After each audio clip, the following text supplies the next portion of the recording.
3. Gostaria então de ler alguns versículos do capítulo 2 para nós introduzirmos o nosso assunto. Então leia comigo, por favor, Joel capítulo 2, versículo 18. Nós vamos ler alguns versículos do capítulo 18. Aliás, a partir do versículo 18. Diz assim então a palavra do Senhor. Então o Senhor se mostrou zeloso da sua terra e compadeceu-se do seu povo. E o Senhor, respondendo, disse ao seu povo: Eis que vos envio o trigo, o mosto, o azeite, e dele sereis fartos. E vos não entrarei mais a opróbio entre os gentios, mas removerei para longe de vós o exército do norte, e lançá-lo-ei em uma terra seca e deserta, a sua frente para o mar oriental, e a sua retaguarda para o mar ocidental. E subirá o seu mau cheiro, e subirá a sua podridão, porque fez grandes coisas. Não temas, ó terra, regozija-te e alegra-te, porque o Senhor fez grandes coisas. Agora, leia comigo, por favor, o versículo 25 do capítulo 2, verso 25. E restituir-vos-ei os anos que comeu o gafanhoto, a locusta e o pulgão e a lagarta, e o meu grande exército que enviei contra vós. E comereis abundantemente, e vos fartareis, e louvareis o nome do Senhor vosso Deus, que procedeu para convosco maravilhosamente. E o meu povo nunca mais será envergonhado. E vós sabereis que eu estou no meio de Israel, e que sou o Senhor vosso Deus, e que não há outro. E o meu povo nunca mais será envergonhado. Então, que Deus abençoe a sua palavra. Nós vamos dar continuidade, então. No início do capítulo 2, do profeta Joel, ele faz uma referência ao exército invasor. O exército invasor aqui é a multidão de gafanhotos, né, que viria contra a lavoura e dizimaria toda a plantação. E aí depois ele fala sobre a Babilônia ou a Síria, que também seria um outro exército que viria contra Judá para castigar o povo por conta das suas idolatrias, do seu pecado e daí por diante. Mas como o profeta Joel, assim como outros profetas que foram usados por Deus para entregar ao povo de Deus uma mensagem, não de condenação, mas uma mensagem de arrependimento, chamando o povo para o arrependimento. E agora, nessa parte que nós lemos, há uma promessa de restituição a partir do momento em que o povo se arrependesse. Então, do capítulo 12, foi aqui que nós paramos, aliás, do capítulo 2, do verso 12 ao verso 17, o que há aqui é uma chamada para arrependimento, para que houvesse uma destituição daquilo que o povo havia perdido. Então nós falamos um pouco sobre isso, e aí chegamos agora no capítulo 2, no verso 18. Verso 28. Capítulo 2, verso 28. Diz assim: E há de ser que, depois derramarei o meu espírito sobre toda a carne, e os vossos filhos e as vossas filhas profetizarão, os vossos velhos terão sonhos, e os vossos jovens terão visões. E também sobre os servos e sobre as servas naqueles dias derramarei o meu espírito, e mostrarei prodígios no céu e na terra, sangue, fogo e colunas de fumaça. E o sol se converterá em trevas, e a lua em sangue, antes que venha o grande e temível dia do Senhor. E há de ser que todo aquele que invocar o nome do Senhor será salvo, porque no monte Sião e em Jerusalém haverá livramento, assim como disse o Senhor, e entre os sobreviventes aqueles que o Senhor chamar. Então esse texto aqui nos fala sobre a restauração de Israel. Ele faz aqui uma referência a dois momentos, no sentido de que parte dessa profecia de Joel já se cumpriu e uma outra parte não se cumpriu ainda. Muitas profecias bíblicas se cumpriram parcialmente, e este texto refere-se a uma dessas. Por exemplo, nós podemos dizer que aqui, nos versos 18 a 25, houve uma restituição histórica a partir do arrependimento do povo. Quando ele diz aqui no capítulo 2 ainda, no verso 18, nós lemos assim: Então o Senhor se mostrou zeloso na sua terra e compadeceu-se do povo. Então por que o Senhor se compadeceu do povo? Porque houve arrependimento. Na semana passada nós falamos que Deus se mostra um restituidor, um abençoador, um Deus compassivo, mas é uma compassividade, é uma compaixão de Deus que naturalmente exige também arrependimento. Deus se compadece de uma pessoa que não se arrepende, mas ele age compassivamente quando há um arrependimento. Enquanto não houver arrependimento, Deus deixa a pessoa vivendo a sua própria sorte para exatamente que ela se mostre arrependida. Por exemplo, a gente pode olhar isso num contexto de igreja. Quando uma igreja chega a disciplinar alguém, a igreja aplica disciplina a alguém que agiu de maneira pecaminosa, de maneira obstinada e rebelde, aquela disciplina ela não pode ser vista como alguma coisa negativa, muito pelo contrário. Ela é uma demonstração de amor visando o arrependimento da pessoa, para que ela se arrependa e volte para os caminhos de Deus. Então aqui é a mesma coisa. No verso 25 nós lemos a mesma verdade. No verso 25 do capítulo 2.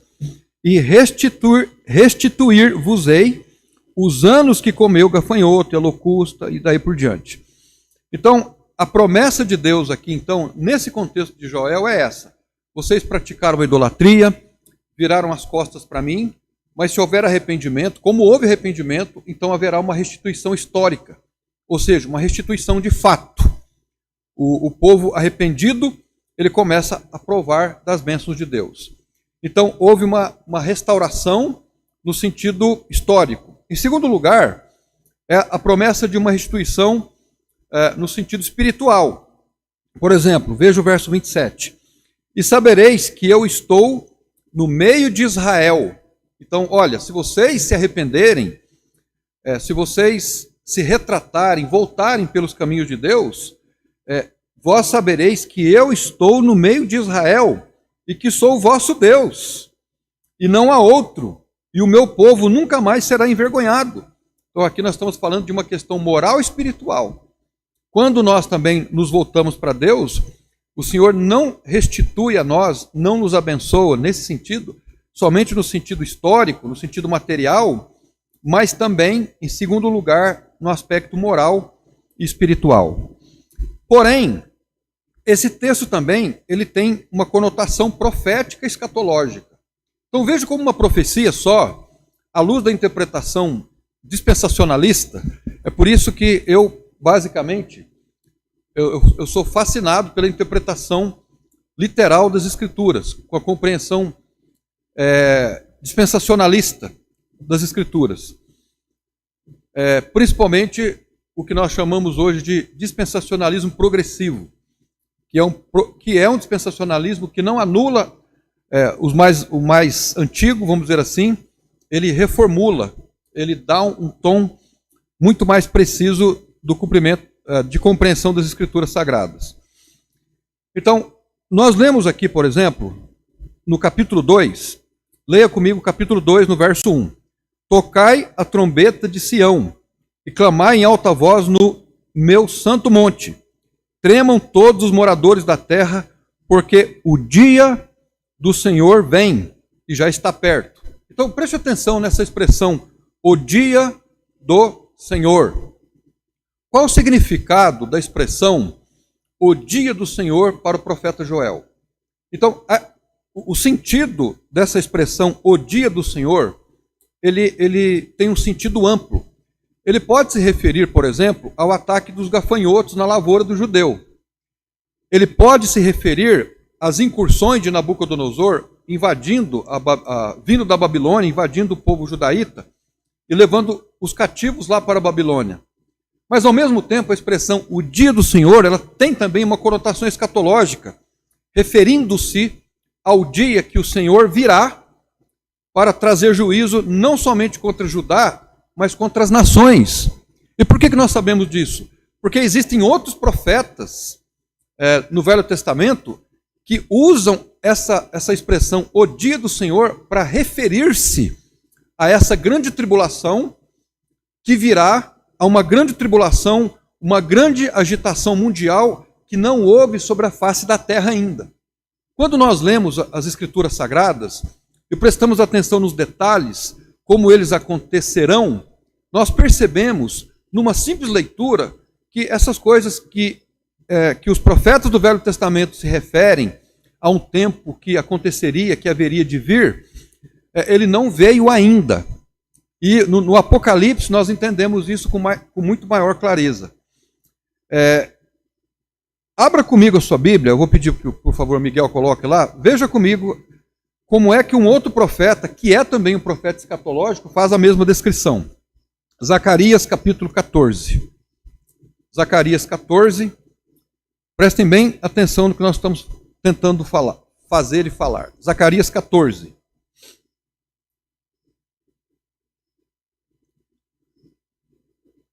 Olha lá, o versículo 1 mesmo. Versículo 1 ao 3. Nós vamos ler agora do 1 ao 3. E depois nós vamos ler o 9. Zacarias 14, 1. Preste atenção, por favor. Eis que vem o dia do Senhor, e os teus despojos se repartirão no meio de ti. Porque eu ajuntarei todas as nações para a peleja contra Jerusalém, e a cidade será tomada, e as casas saqueadas, as mulheres forçadas, metade da cidade sairá para o cativeiro, mas o restante do povo não será extirpado da cidade. E o Senhor sairá e pelejará contra estas nações, como pelejou, sim, no dia da batalha. Agora veja o verso 9. Verso 9. E o Senhor será rei sobre toda a terra. Naquele dia, um será o Senhor e ele será o seu nome. Nós não vamos ler aqui todo o profeta Zacarias agora, mas Zacarias é um profeta escatológico. Ele é alguém que também se refere ao dia do Senhor. Então, o profeta Ageu fala sobre isso também. Então, o profeta Daniel, o profeta Ezequiel, o profeta Isaías, e eles falam com nuances diferentes, mas todos eles se referem ao dia do Senhor. Agora, o dia do Senhor, como inclusive nós estudamos em Apocalipse, não é um tempo de 24 horas, é um período. É um período em que Deus trata com as nações e trata com a nação de Israel. Ok? Nós não podemos confundir o dia do Senhor com os últimos tempos. No estudo de Apocalipse, nós fizemos essa distinção.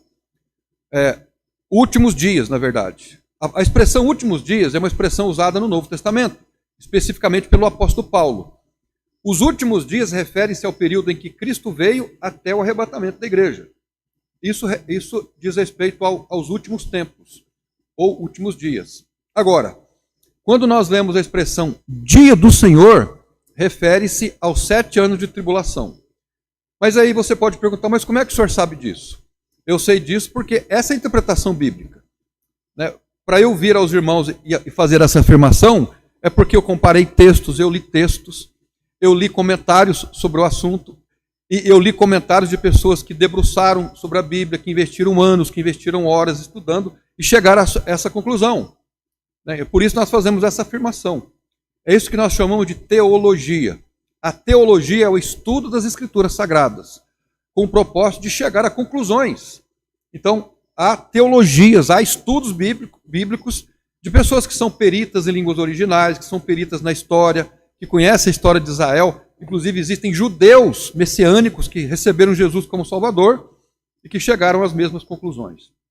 Então, veja, a expressão que é usada aqui sobre a restauração de Israel se refere à restauração no sentido de que Deus cuidaria do seu povo quando o povo se arrependesse e voltasse para ele, no sentido histórico. Refere-se também ao sentido moral e refere-se também ao sentido escatológico. para fazermos a afirmação de que essas coisas ainda não aconteceram. Olhando então para esse texto de Zacarias, Zacarias capítulo verso 2 de novo, Miguel, por favor, verso 2, Zacarias. Agora eu vou pedir para você ser bem hábil aí, Miguel. Olha lá o que diz. Porque eu ajuntarei todas as nações para a peleja contra Jerusalém, e a cidade será tomada, e as casas serão saqueadas, e as mulheres forçadas, metade da cidade sairá para o cativeiro. Mas olha lá, o restante do povo não será extirpado da cidade. Então, o restante do povo não será extirpado. Verso 3, Miguel, seja por favor. E o Senhor sairá e pelejará contra essas nações, como pelejou, sim, no dia da batalha. Agora, vamos jogar uma luz aqui nesse texto, para nós entendermos. Leia para mim, Apocalipse 16. Apocalipse 16, versículo 14. Vamos tentar encontrar similaridades nesses textos. Olha lá, Apocalipse 16, versículo 14. Porque são espíritos de demônios que, fazendo milagre, vão ao encontro dos reis da terra. E todo mundo para congregar para a batalha naquele grande dia do Deus Todo-Poderoso. Agora, 19.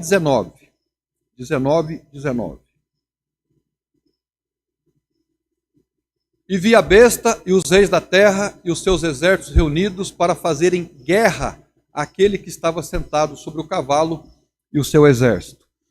Então, tanto o texto de Zacarias como o texto de Apocalipse referem-se ao dia do Senhor. Agora, preste atenção nesse comentário que eu vou fazer, porque assim fica mais fácil para nós entendermos. O dia do Senhor não é um dia de 24 horas. É um tempo de julgamento de Deus, referindo-se ao período de tribulação que haverá de vir sobre o mundo.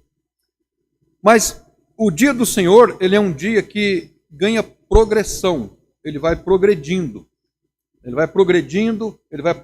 até que chegue dentro desse contexto de dia do Senhor, aquele grande dia de 24 horas, que é o dia da volta de Jesus. É o que nós chamamos a parousia, o dia que o Senhor Jesus virá no mundo presencialmente para livrar a Israel, para guerrear contra as nações e instaurar o seu reino milenar. Ok? Então, haverá um conflito contra as nações, Jerusalém sofre, mas um remanescente é preservado. Nós lemos lá em Zacarias 14:3 sobre aqueles que ficarem, que serão preservados. Zacarias 14:2 diz: metade da cidade será levada a cativeiro e o restante permanecerá. Agora, Apocalipse capítulo 11, versículo 1 e 2.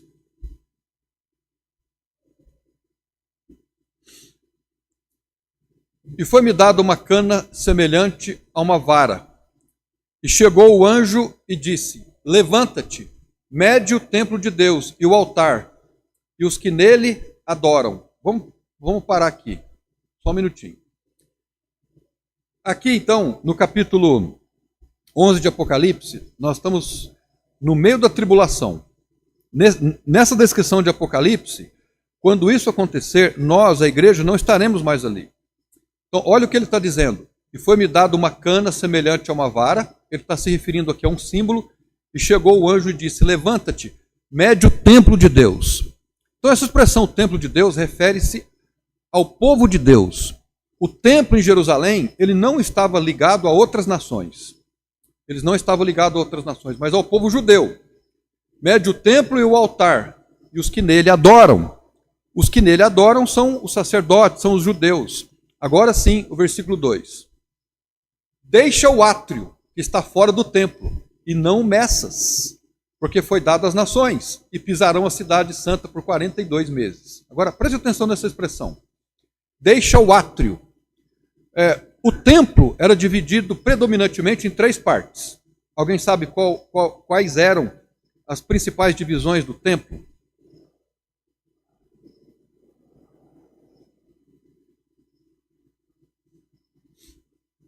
Ok. Então vamos colocar assim. Vamos olhar para o tabernáculo ou para o templo de dentro para fora. O lugar mais importante do templo e do tabernáculo era o lugar santíssimo. O lugar santíssimo era o lugar onde estava a Arca da Aliança. E era lá dentro desse lugar, dentro desse cômodo, desse compartimento, que o sumo sacerdote, não era qualquer sacerdote que podia entrar lá. O sumo sacerdote entrava lá uma vez por ano, no dia da expiação.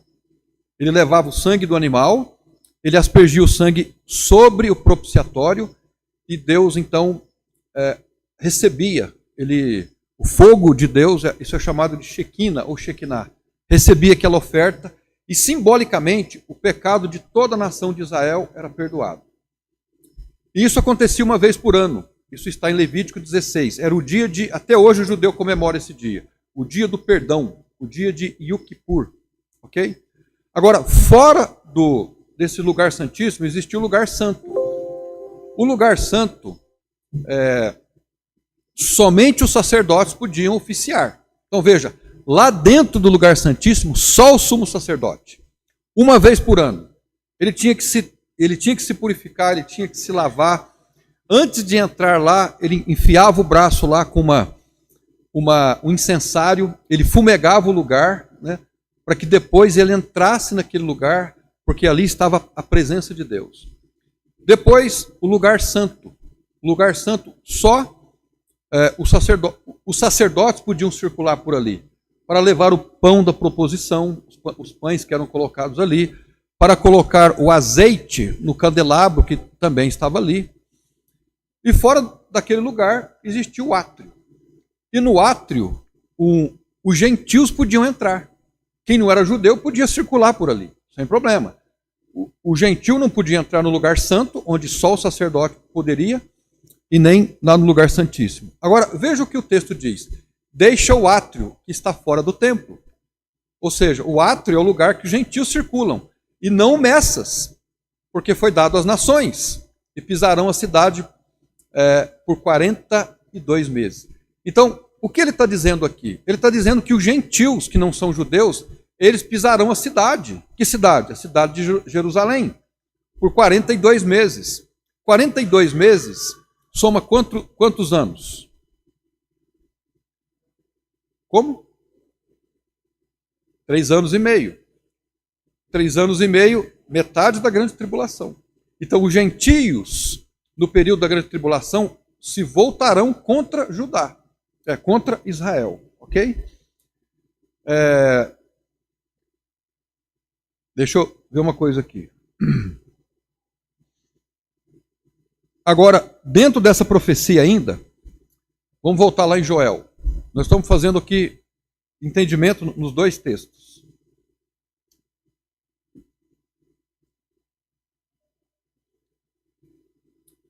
Desculpa, Miguel, Joel não, Zacarias. Zacarias capítulo 14.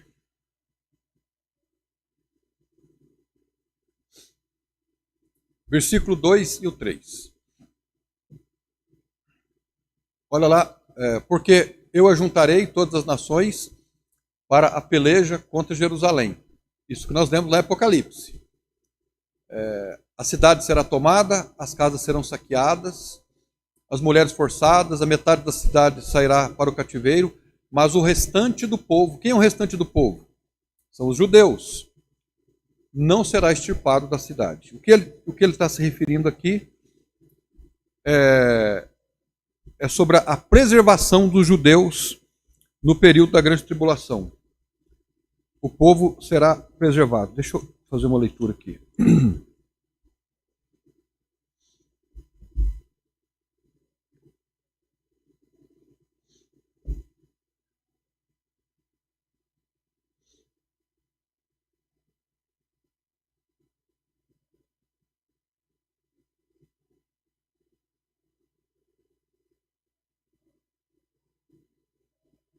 Ok. Então, Jerusalém sofre, mas o remanescente fica.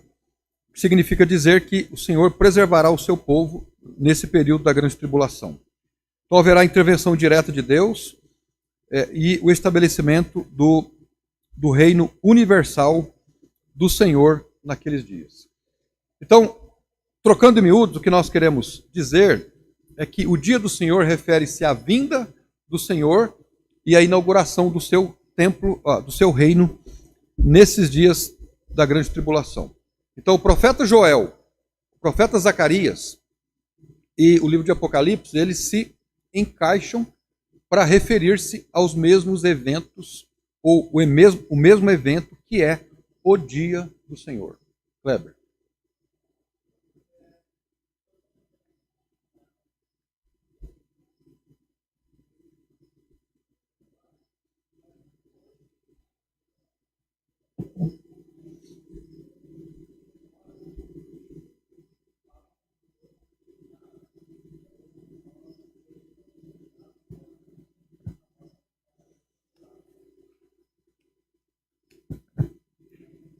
Hoje em dia eu vejo que algumas igrejas cristãs, elas têm esse ano como Shekinah como o ano da sua agenda, aonde elas movimentam nessa época do ano Shekinah ações, seminários e algumas questões assim no sentido de o ano do perdão, o ano do renovo.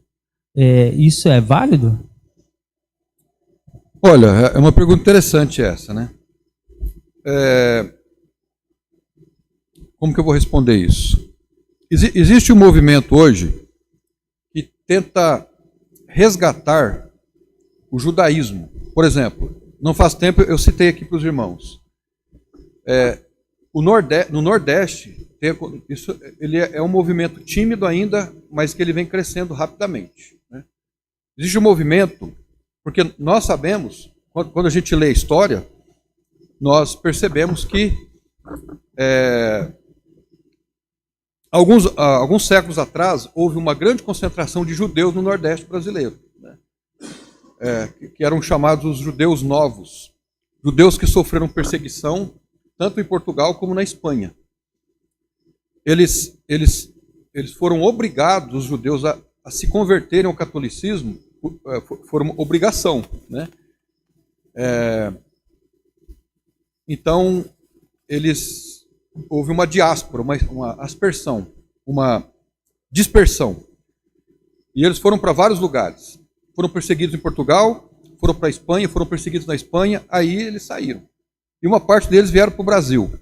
Então, se você estudar a história do judaísmo, por exemplo, no Nordeste, vai fazer descobertas muito interessantes, né? Inclusive, eu já falei para o Benigno que ele é descendente de judeu, por conta do nome dele, sobrenome, tudo mais, né? E agora, não faz muito tempo, eu li um documentário de um grupo de nordestinos, descendentes de judeus, que foram a Israel, chamaram um rabino para voltarem lá para irem até o Nordeste, no lugar onde eles moram, e resgatar o judaísmo antigo. Então, hoje existe no Nordeste, em alguns lugares, sinagogas, e esse movimento está sendo reacendido, eles estão voltando às suas origens. Agora, a grande questão aí é essa. Uma pessoa pode se salvar seguindo o judaísmo, a lei de Moisés, seja ela lei moral, cerimonial, ou, vamos colocar assim, espiritual? É possível encontrar salvação na prática do judaísmo? Não. Por quê? Porque o judaísmo, enquanto símbolo, de acordo com o autor de Hebreus, ele é apenas sombra das coisas, né, que haveriam de vir. Por exemplo, o tabernáculo judeu, ele é uma sombra, ele é um tipo de Cristo. Tudo se cumpriu na pessoa de Cristo. Então, a sua pergunta é uma pergunta interessante, mas vamos pensar assim, nós precisamos praticar hoje o dia do perdão? Não. Por quê? Porque a igreja e Israel não é o mesmo povo. Esse é um problema sério que a gente vê na interpretação da Bíblia. A raça humana é dividida entre gentios, judeus e igreja. Isso está nas cartas de Paulo. E hoje, o catolicismo, principalmente depois de... por influência de Agostinho de Hipona, não fez a distinção entre Israel e igreja. Igreja é um povo, Israel é outro povo. Então, respondendo objetivamente a sua pergunta, nós não somos obrigados e não necessitamos de praticarmos o dia do perdão.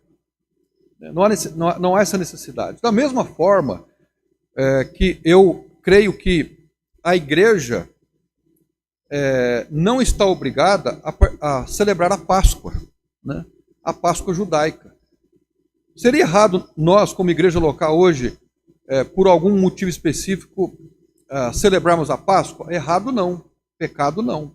Mas aí nós temos que celebrar a Páscoa do jeito que ela é. Nós teríamos que matar um cordeiro, aspergir nos umbrais, nos portais das nossas casas.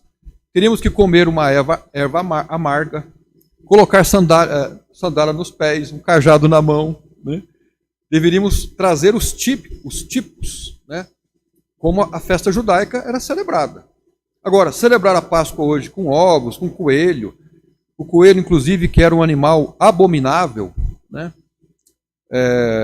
Que não poderia ser comido. Então você tem hoje, nessa Páscoa, símbolos e componentes pagãos, que desvirtua totalmente do princípio bíblico. E entra não somente no secularismo, mas principalmente no ocultismo. Porque os símbolos, eles comunicam alguma coisa. Né? Então, o que eu quero dizer com isso é o seguinte, nós olhamos assim, né? Jerusalém, eu quero ser batizado no Rio Jordão. Isso é difícil você fazer um juízo de valor sobre pessoas e questões específicas. Mas muitas vezes não passa de idolatria, né? O que é a terra de Israel? É o lugar onde Jesus surgiu, nasceu. Eu já ouvi, inclusive, pessoas que foram até lá, em Israel, andaram na Terra Santa e sentiram a presença de demônios. Sentiram um clima pesado. Por quê? Por conta da idolatria. E o próprio Jesus falou, nem em Jerusalém, nem em outro lugar, mas em espírito e em verdade. Hoje nós somos o templo de Deus. Hoje nós somos a morada de Deus. Então eu tenho bastante ressalvos e cuidado com essa questão de querer resgatar o judaísmo. O judaísmo é vinho velho, é pano rasgado. E Jesus disse, não se deita pano novo em pano velho. Não se costura um pano novo em uma roupa velha.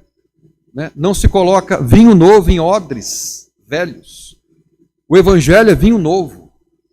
E o livro de Hebreus é um livro que fala de tudo isso com clareza. Jesus Cristo é superior a Moisés, é superior aos anjos, ele é superior a tudo.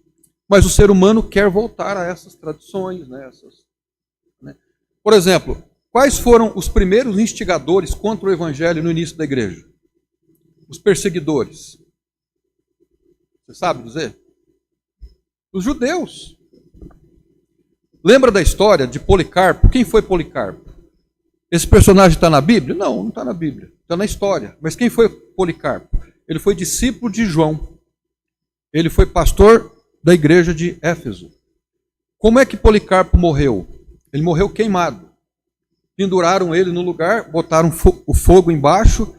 E quem foram os primeiros a levar os primeiros gravetos para acender o fogo para queimar Policarpo, que era um servo de Deus, discípulo de João, sendo que João foi discípulo de Cristo.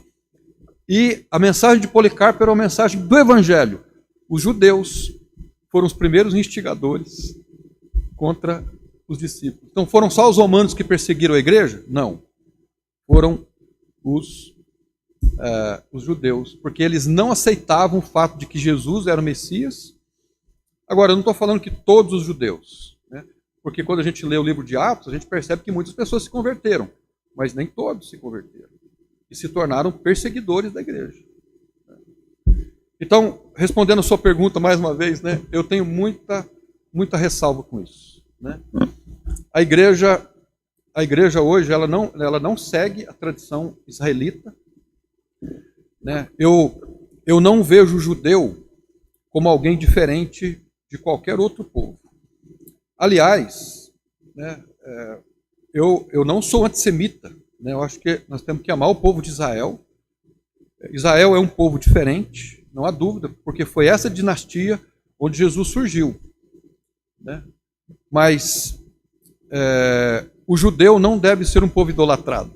A nação de Israel não deve ser uma nação idolatrada. Agora, se você me pergunta, existe uma idolatria hoje? Sim. Inclusive, eu tenho conversado com pastores, colegas meus, que são especialistas nessa área, que lidam com judeus. Existe uma idolatria, sim. Né? Tem pessoas, por exemplo, que só querem ser batizados no Rio Jordão.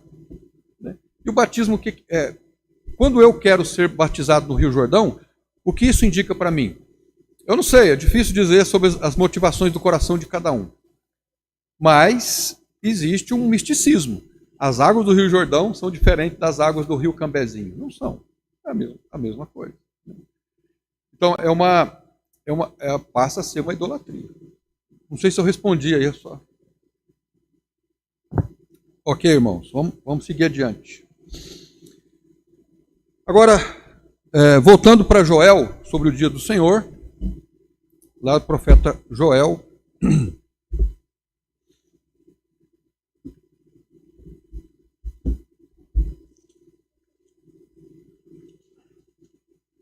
Se alguém mais tiver alguma pergunta ou alguma observação.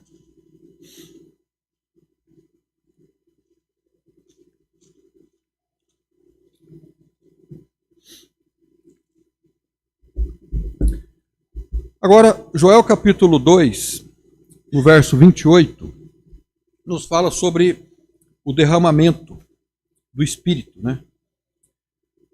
O 2:28 diz assim: E há de ser, depois derramarei o meu Espírito sobre toda a carne, os vossos filhos e as suas filhas profetizarão, os vossos velhos terão sonhos, e os vossos jovens terão visões. Agora, por favor, prestem bastante atenção. Você diria que nesse texto de Joel 2:28, essa profecia já se cumpriu? Sim ou não? E há de ser que depois derramarei o meu Espírito sobre toda a carne. O Espírito aqui foi derramado? Sim ou não? Veja o verso 29. E também sobre os servos e sobre as servas, naqueles dias, derramarei o meu Espírito, e mostrarei prodígios no céu e na terra, sangue, fogo e colunas de fumaça. Agora preste atenção no verso 31. O sol se converterá em trevas, a lua em sangue, antes que venha o grande e terrível dia do Senhor. O verso 31 já se cumpriu? O sol já se converteu em trevas? A lua em sangue? Não.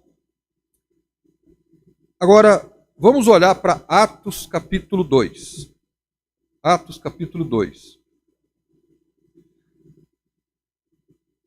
Versículo 16. Prestem bastante atenção. Quem está proferindo essas palavras aqui? Quem está fazendo essa pregação em Atos capítulo 2? Pedro. E o que Pedro diz? Mas isto é o que foi dito pelo profeta Joel. E nos últimos dias acontecerá, diz o Senhor, que o meu Espírito derramarei sobre toda a carne. Os vossos filhos e as vossas filhas profetizarão. Os vossos jovens terão visões, e os vossos velhos sonharão sonhos. Isso se cumpriu? Se cumpriu. Por quê? Porque ele derramou do seu Espírito. Como que nós sabemos? Porque é isso que Pedro começa a dizer depois das manifestações de línguas aqui no capítulo 2 de Atos. Quando houve aquele som como de vento. A Bíblia não diz que era um vento, mas era um som semelhante ao som que o vento produz. Vê como é que é a interpretação bíblica? É a mesma coisa que quando nós falamos que Paulo se converteu quando caiu do cavalo. Mas o texto diz que Paulo estava montado no cavalo? Não. A Bíblia fala que ele caiu atônito e se converteu, viu o Senhor. Mas nós deduzimos, né? Então, a gente tem que prestar atenção nesses detalhes. Então, essa profecia se cumpriu, o Espírito foi derramado, essa é a explicação que Pedro dá diante daquele fenômeno. Houve pessoas que profetizaram, as filhas, sim. Você conhece algum personagem bíblico cujas filhas profetizaram? As filhas de Filipe profetizaram. Os jovens tiveram visões, né? E os velhos sonharam sonhos. Então isso já se cumpriu. Agora, seguindo adiante, verso... E também o meu espírito derramarei sobre os meus servos, sobre as minhas servas, naqueles dias, e profetizarão. Isso também se cumpriu. E farei aparecer prodígios em cima no céu, e sinais embaixo na terra, sangue, fogo e vapor e fumo. Seguindo adiante. O sol se converterá em trevas, a lua em sangue, antes de chegar o grande e glorioso dia do Senhor. 21. E acontecerá que todo aquele que invocar o nome do Senhor será salvo.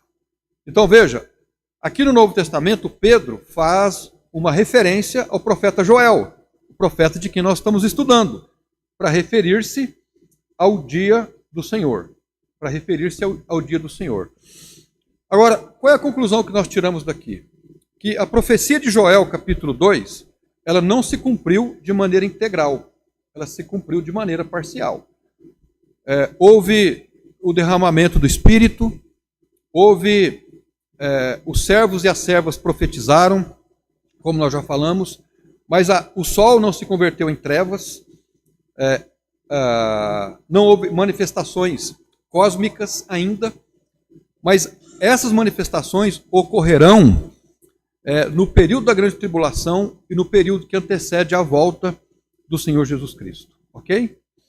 Então, a expressão que ele usa, toda a carne, não significa o universalismo, mas sim a amplitude que inclui judeus e gentios, homens e mulheres, jovens e velhos, antes que venha aquele grande e terrível dia do Senhor. Ok? E o texto diz lá no verso 21, todo aquele que invocar o nome do Senhor será salvo. Então, na grande tribulação, aqueles que não aderirem ao movimento do anticristo, que invocarem o nome do Senhor, haja vista que invocar o nome do Senhor na tribulação, de acordo com o livro de Apocalipse, implica em decapitação. Serão perseguidos e mortos por causa do evangelho do Senhor. Mas eles serão salvos em consequente. Agora, nós não vamos ler os versículos aqui. Naquele período de tribulação haverá o remanescente. Então sempre houve o remanescente, aquele grupo que não se inclinou à idolatria, não se inclinou ao Estado, sempre se manteve firme ao Deus Todo-Poderoso, ao Deus de Israel. Tanto no período babilônico, tanto no período grego, tanto no período romano, nos nossos dias hoje, né?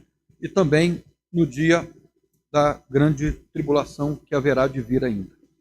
Então Deus já derramou do seu Espírito, o Espírito age na igreja hoje, né? Mas essas questões fenomenológicas, cósmicas, ainda não aconteceram. Então a profecia de Joel, ela se cumpriu parcialmente e não totalmente. Okay? Lucas. A dona Bem-vinda, ela pede para o senhor comentar sobre o vestimento do vigário na missa. Eu acho que acredita referente à pergunta do Kleber, né? É uma pergunta interessante também. E as vestimentas dos profetas. Então... muito boa, dona Bem-vinda, a sua pergunta. Agora, sem entrar muito em detalhes, a vestimenta do catolicismo, ela mistura vestimentas do judaísmo e do paganismo. Né? Por exemplo, você já viu aquele chapéu que o Papa coloca, que parece que é um peixe assim? Aquilo é símbolo de Dagon. Sabe o que é Dagon? Dagon, por exemplo, lembra quando o profeta Jonas foi pregar em Nínive? Nínive, na Síria. Né? E quando Jonas foi vomitado pelo peixe e foi pregar aos ninivitas, o que aconteceu com os ninivitas? Se converteram. Por que eles teriam se convertido? Porque eles pensaram assim, a Bíblia não diz isso, irmãos. Se você for de onde o pastor está tirando isso? Na história. Né? Porque os ninivitas, uma boa parte deles adoravam Dagon. Dagon é o deus peixe. Deus peixe. Então, quando Jonas é vomitado por um peixe, eles pensaram assim, puxa vida, Dagon enviou para nós um missionário, vamos crer na mensagem dele. Então, eles creram na mensagem de Jonas, mas supondo que era Dagon que Então, é um Deus que está por aí, agindo, enganando pessoas, e ele está presente ali, né? Na indumentária papal. Né? Então, quando eu falo para os irmãos que no mundo as coisas não são como elas aparentam ser, é que nós temos que ter discernimento para tudo isso. Né? Agora, não há nenhuma dúvida de que, veja bem, o catolicismo, ele absorveu muitos costumes do judaísmo. Ele absorveu costumes do judaísmo, mesmo para dizer assim, agora, nós, a igreja, substituímos Israel. Então, é uma postura terminantemente antissemita. Nós substituímos, o povo de Israel foi extinto. Agora nós somos o povo de Deus. Isso não é verdade. Israel é Israel. Igreja é igreja. Né? Ok? Eu acho que eu respondi aí a pergunta. Eu gostaria de pular agora para o capítulo 3, senão a gente não termina hoje. Né? Só para jogar um pouco mais de pimenta no que nós estamos falando aqui. Veja o capítulo 3, vamos ler alguns versículos aqui. Preste bastante atenção nessa leitura aqui, nós temos alguns minutos e eu quero terminar. Capítulo 3 de Joel. Porque eis que naqueles dias, naquele tempo, em que removerei o cativeiro de Judá e de Jerusalém, congregarei todas as nações e farei descer no vale de Josafá, e ali com eles entrarei em juízo, por causa do meu povo e da minha herança, Israel, a quem elas empenharam entre as nações e repartiram a minha terra. Olha que texto atual aqui. Eu fico arrepiado quando eu leio isso, né? O povo de Israel sempre teve problema com a terra dele. A terra de Israel foi dada a Israel por quem? Por Deus. Por Deus. Veja o verso 3. E lançaram sortes sobre o meu povo, e deram um menino por uma meretriz, e venderam uma menina por vinho para beberem. Então, o que eles estão dizendo aqui? Presta atenção aqui. Essa profecia se cumpriu, mas ela tem implicações progressivas. Quando Nabucodonosor entrou em Judá, o que ele fez com as mulheres? Fez das mulheres, abusou das mulheres, abusou das crianças. Cortaram mulheres grávidas ao meio, deceparam pessoas, venderam meninos e meninas como escravos a preço simbólico. Né? É isso que diz o verso 3. Agora, não foi só os babilônicos. Essa profecia também se refere a outros povos ali, os fenícios, que lutaram contra o povo de Israel e também judiaram deles. Agora, veja o verso 4. E também que tendes vós comigo, olha aqui, Tiro e Sidom, todas as regiões da Filistia. Eu pergunto agora, onde estão a cidade de Tiro e Sidom hoje? Ascalon, Asdod, são cidades mais novas hoje, existem hoje. Onde elas estão? Eu vou falar, presta atenção aqui. Faixa de Gaza. Já ouviram essa expressão? Faixa de Gaza? Quem está na faixa de Gaza hoje? O Hamas. O Hamas. Aqui veja, a expressão Filistia. Quem são os filisteus? Os filisteus existem hoje? Não, não existem. Mas a palavra Filistia, ela foi transliterada para a palavra... Nossa, que branco que me deu agora. Palestina. A Palestina, região da Palestina. Eu pergunto, existe um povo palestino? Não. Não existe povo palestino. E quem que inventou isso? O imperador Adriano, que para perseguir o povo hebreu, tomou a terra e falou, esse povo agora é dos filisteus. Né? Veja aí o que vai dizendo o texto. É tal o pago que vós me dais? Pois me pagais assim, bem depressa vos farei tornar para a vossa paga sobre a vossa cabeça. Visto como levaste a minha prata, o meu ouro, as minhas coisas desejáveis e formosas puseste nos vossos templos. Quando Nabucodonosor invadiu Jerusalém, o que ele fez com o candelabro? O que ele fez? escondeu, guardou.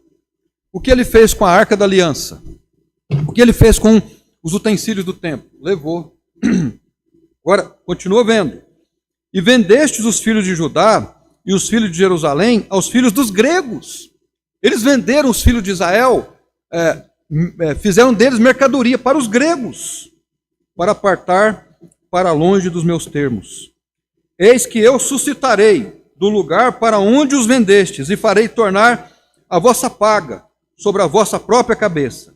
Venderei os vossos filhos e as vossas filhas para a mão dos filhos de Judá, que os venderão aos sabeus, a um povo distante, porque o Senhor disse: proclamarei entre os gentios. Agora escutem aqui: preparai a guerra, suscitai os fortes, cheguem, subam todos os homens, forjai espadas, as vossas enxadas, as lanças e as vossas foices. Digo o fraco, eu sou forte. Ajuntai-vos e vinde todos os gentios ao redor e congregai-vos. O Senhor faz descer ali os teus fortes. Agora veja o 12, nós paramos por aqui. Suscitem-se os gentios e subam ao vale de Josafá. O vale de Josafá foi um lugar onde no passado houveram muitos conflitos, e haverá um outro conflito, que é o dia da volta de Jesus. Pois ali me assentarei para julgar todos os gentios. Todos os gentios. Lembra do texto de Mateus 24 e 25, quando ele separa os bodes das ovelhas? É aqui que cumpre essa profecia. Então, o que nós queremos dizer aqui, irmãos? Quando ele fala aqui da Filistia, do povo que judiou dos hebreus, veja uma coisa interessante. O judeu não é o melhor povo do mundo. O judeu é um povo orgulhoso. Por exemplo, o judeu ortodoxo é um povo orgulhoso.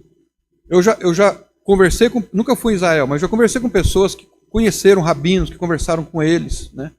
Então, por exemplo, Hitler tinha um grande ódio pelo judeu. Hitler nem se comenta sobre ele. Mas uma das críticas dele é que o judeu era muito orgulhoso. E realmente era. Jesus enfrentou os judeus, os saduceus, os fariseus, né, orgulhosos, cheios de si, cheios de religião. Né? Agora, essa é a nação que Deus escolheu para ser dele. Israel é a menina dos olhos de Deus. E o que nós devemos fazer por esse povo? Orar por eles. Né? É por isso que nós, por exemplo, contribuímos com o ministério do pastor Alexandre, né, para que ele trabalhe com judeus e ganhe judeus. Estava conversando com o irmão sobre a igreja de Vitória da Conquista. O pastor José Infante, pastor Vitor e o filho dele, que é pastor lá, a igreja de Vitória da Conquista é uma igreja que tem um apreço grande pelos judeus. No passado tinha um outro pastor lá da igreja que foi enviado para Israel, né? Eu esqueci o nome dele agora. Mas ele trabalhou em Israel. Então, mas também nós contribuímos com o ministério do pastor Ricardo, que trabalha com muçulmanos. Não é interessante isso? Né?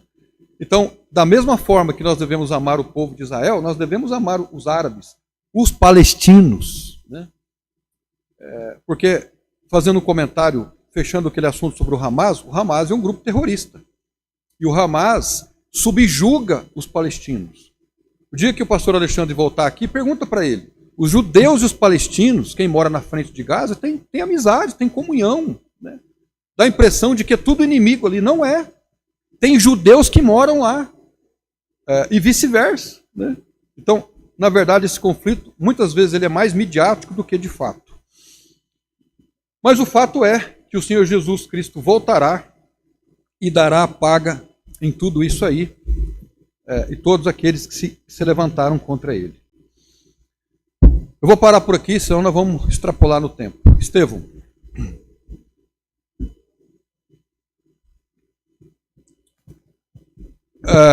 Num certo sentido, não. Num certo sentido, não. Porque os palestinos, entre aspas, são oriundos dos filisteus, certo? Os filisteus, um povo que se extinguiu. os palestinos são formados por árabes, por vários outros povos. Eu posso conversar com depois sobre isso, mas essa ideia de... existe território palestino? O território que é palestino hoje foi dado para quem? Em Gênesis 12, quando Deus chama Abraão para ir para a terra que ele mostraria, é a terra de Israel. Esse território de Israel hoje, eu não sei em quantos por cento, mas eu acho que da terra que foi dada a Abraão, se eu não estou enganado, depois da Segunda Guerra, né, que Israel voltou a ser nação, eu acho que não sei se 5 ou 10% da terra que foi devolvida. Israel só tem esse pedacinho. Entende? Então, e aí depois tem influência da... Essa é uma história bem comprida, né? Tem a história da Inglaterra, né? Tem questões que envolvem as cruzadas, né? As perseguições que houveram, tudo mais. Lucas. Pastor, o irmão do senhor, o Adriano, parabeniza o senhor. E o irmão Zé Roberto também está parabenizando o senhor e desejando que Deus o abençoe grandemente no Amém. dia de hoje. Obrigado aos irmãos. Eu e o Kleber, né, estamos comemorando aniversário hoje. Graças a Deus por isso. Mais alguém, irmãos?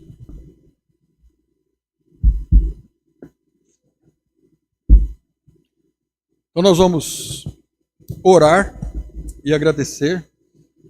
Nós não estamos esperando pelo dia de Cristo. Aliás, pelo dia do Senhor. Nós estamos esperando pelo arrebatamento da igreja. Então que Ele volte e nos arrebate, que nós estejamos esperando por isso.